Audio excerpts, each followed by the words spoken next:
বাবাই সবাই মনে খেয়ে ফেলছে, খাওয়া মনে শেষ। তোমার কপালে কিছু নাই। খালি টেবিল পাইছি বসে পড়ি। এই হল কিন্তু খালি এইটা না, আরো আছে তো। হ্যাঁ, ওই পাশে আরো হাজার আছে। খানেক মানুষ ইজিলি বসতে পারবে, পিটাবে না তো কেউ, সমস্যা কি? ধরতে পারলে মজাটা বুঝবেন। আল্লাহ, যেই টেবিলে খেতে বসছি ওই টেবিলের কেউ এখন পর্যন্ত চিনে নাই, এই জন্য বেঁচে গেছে। দেখা যাক পরে কি হয়। টিকা কাবাবের মতো খাও। বিয়ের পার্টিতে যে এত মজার কাচ্চি আর বিফ রেজালা থাকতে পারে সেটা জমজম কনভেনশন হলে এসে না খেলে কখনোই বুঝতে পারতাম না।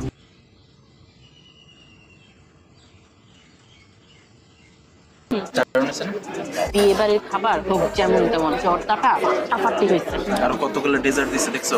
হ্যাঁ, আমি ওইটাই ভাবতেছিলাম যে দই, মিষ্টি, জর্দা, 3টা আইটেমের ডেজার্ট। বিয়ে বাড়ির খাবার বলে কথা, এর উপরে আর কোনো আসলে কোনো খাবার নাই। এবং খাবারটা মাশাআল্লাহ আলহামদুলিল্লাহ অনেক ভালো লাগছে, বাট বেশি ভালো লাগছে আমার ডেজার্টটা। সত্যি কথা বলতে এটা আমার দুজনের কাছে বেশি ভালো লাগছে, তাই না?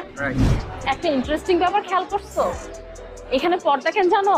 আমি ভাবছি যে এটা মনে হয় ওয়েস্টেজ জিনিস রাখা।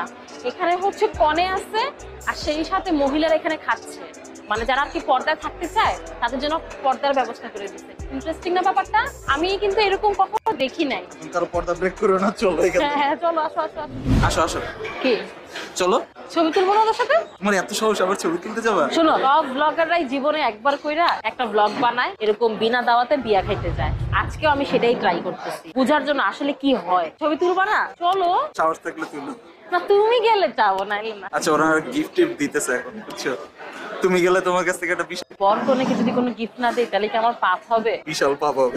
যাদের বিয়ে বাড়ির প্রোগ্রাম না, উনারা না অনেক ভদ্র, কোনো চিল্লি নাই, কোনো হাউকাও নাই। সাধারণত আমি বিয়ে বাড়িতে এত ঠান্ডা নেওয়ার পাশাপাশি গোলাপ জামুন, মিষ্টি, তারপরে দই, কত কিছু নিচ্ছে। আর এই জিনিসগুলো কিন্তু এক্স গ্রুপের নিজস্ব, মানে ওরা নিজেরাই এগুলো বানায়। এই এর আগে তো খাওয়া হয়েছিল আমাদের, এটা ভালোই তো লাগছিল। দই খাইছিলাম, দই খাইনি, ক্ষীর খাইছিলাম।